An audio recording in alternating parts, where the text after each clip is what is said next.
Golden State Warriors is the current reigning defending NBA champion.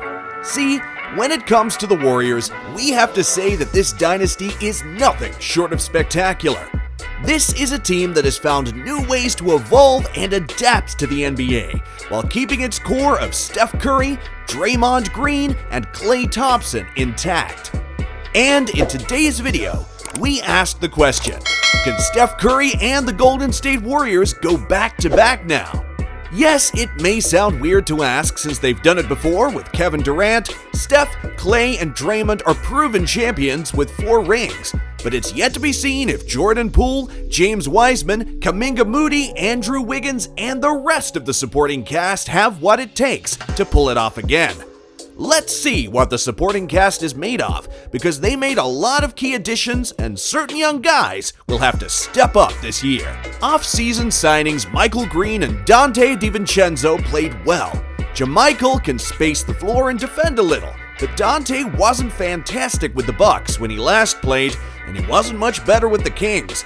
But in a limited position with the Warriors, maybe they could breathe some life into him. Due to outstanding growth, good scouting, and a little luck, the Warriors have one of the greatest young cores in the NBA. Over the previous 3 seasons, they've stocked up on youthful talent like Jonathan Kuminga, Moses Moody, and James Wiseman. First, let's discuss the latter. Wiseman needs to be 80% of what the Warriors need.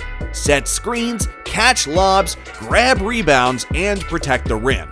If he can be an athletic Kevon Looney, which is a huge deal considering how fantastic Looney was last year, he'll be alright. We don't know if Wiseman may ever be a star in the NBA, but he's a solid starter for the Warriors. We enjoy Jonathan Kuminga and Moses Moody on this team. Kuminga is a talented winger. Last year's Sparks and G League games showed it. Kuminga is a 6'8" wing with a 7-foot wingspan and a gym jumper. The bounce he has when he drives to the rim is beautiful, and his size and ability to put the ball on the floor opened up so many ways he can impact the team. Defensively, he's shown promise, and even though offensively he needs to grow as a shooter, he won't be asked to do that on this team. Even though he'll have more minutes than last year, they'll likely play him in spots and occasions, not every game. Moody is comparable to Kuminga, but he's a prototypical 3-and-D player in this league. Moody isn't as athletic as Jonathan Kuminga, but he can shoot and defend. We don't think Moody has the potential of Jonathan Kuminga owing to their size disparity. But if we were to bet on who would realize his potential, we'd bet on Moody. If he moves without the ball regularly and can dribble a little, put him in the Klay Thompson role and he'll be good. Jordan Poole is a must-mention among the team's best young players. Jordan Poole is among the best young lead talents. Not the best, but among the best.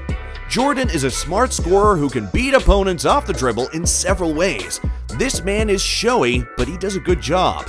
As a scorer, he can shoot from behind the arc, and mid-range, he's a terrific finisher. And as a passer, he's improved over the previous few seasons, especially last year.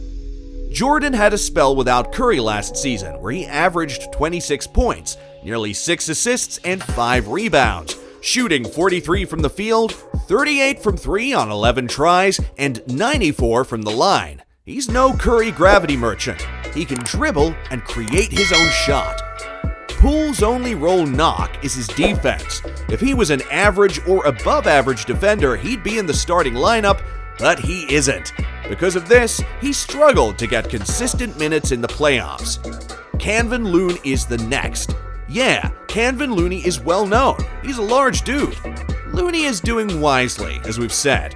Set screens, defend the rim, and catch lobs, and that's all. Looney knows his job and plays it well. We're pleased he's back because of Gary Payton Jr. They couldn't afford to lose both, so they brought back Looney. Now, we've never denied Wiggins' productivity. Defensively, he has grown so much from his time in Minnesota, mostly due to effort. And of course, it helps when you're playing with perhaps the greatest defender of this generation alongside you in the front court.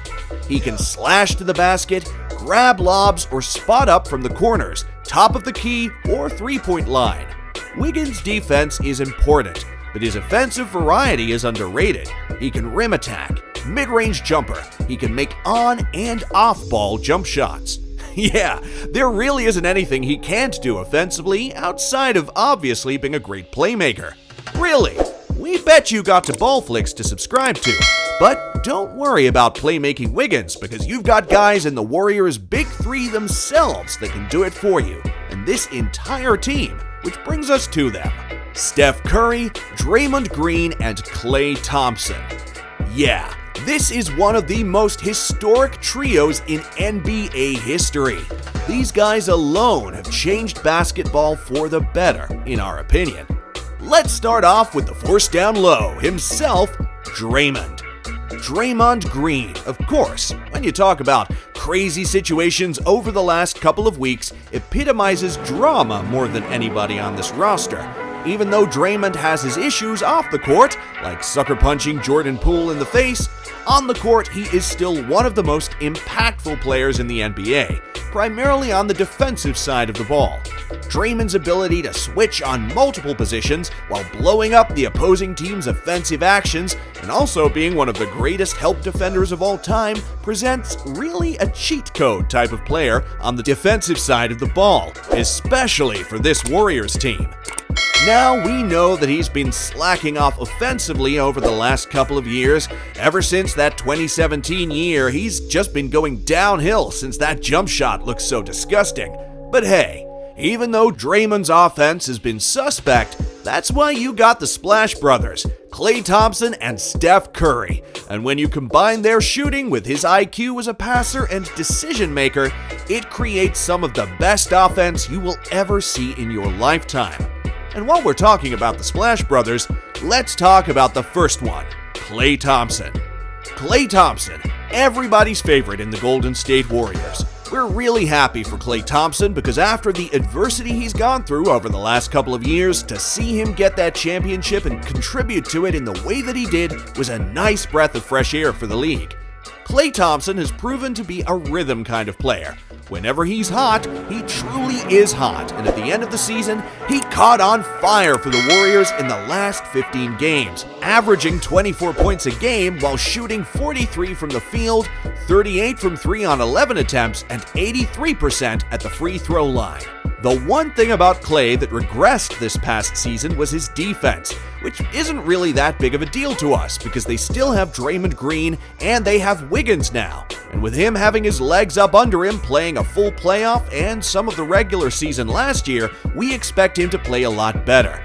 We think the Klay that we saw in the second half of the regular season last year is going to be the Klay that we see as soon as Knight wins today on a tip-off. And remember, that little slump Steph Curry had last year. Yeah, we wouldn't bank on that happening again with Klay Thompson in his backcourt, which leads us to the man, the myth, the legend himself, Steph Curry. If you talk about legacy-defining moments, Steph Curry has them every time he steps on the court. Almost every time because he's breaking the three-point record every time he steps on the court. And now he's added a Finals MVP to his resume. Yeah, he is a living legend for real. We don't have to talk about his skill set because we all know what Curry brings to the table as the greatest shooter of all time. But we want to say this. As far as Steph Curry leading this Golden State Warriors team, this team has more than enough to obviously compete in the Western Conference and potentially win a championship. In the case of the Warriors, they have proven time and time again that you'd never ever doubt them. In a season where Curry went through a whole slump, Klay Thompson missed the majority of the year, and Draymond Green had a back injury that kept him out, essentially half the season. They still managed to finish off the year, winning 53 games, third in the Western Conference, being a top 3 defense in the NBA, and then managing to win the championship. If this team has proven anything, it is that they can overcome adversity no matter what it is, and rally themselves towards a championship. That's why this Jordan Poole and Draymond Green fiasco, we don't think it's going to be as big of a deal as many people are making it seem. If anybody can galvanize and recover from something like that, it's the Golden State Warriors. We all know Poole is locked in now, so we know he ain't going nowhere. But hey, those are just our thoughts on the Golden State Warriors.